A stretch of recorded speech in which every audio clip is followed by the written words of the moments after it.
आपन परिचय मला शांतनु कुमार पंडा पुरुणिया ग्राम पंचायत। कौन कहे जो निर्वाचन आसी लोक मान भितर मन में कौन आशा रही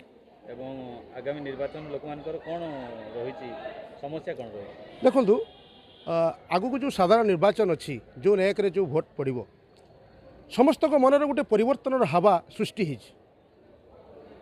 समस्ते ए तमिल शासन विरुद्ध रे समस्ते एकत्रित होती ए ओडियार अस्मिता पाई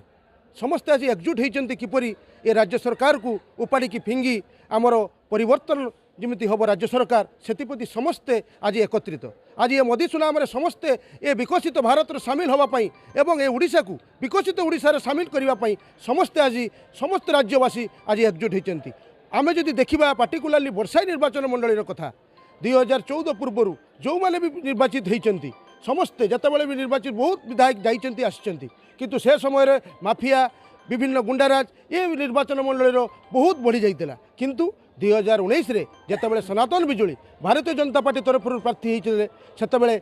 आम विभिन्न आम निर्वाचन मंडल जहाँ को भी पचारतु ए भाया जिनिस माफिया गुंडाराज ए जिनिस कमी जाइए आम निश्चित मानवा पड़ो एवं आसंता निर्वाचन में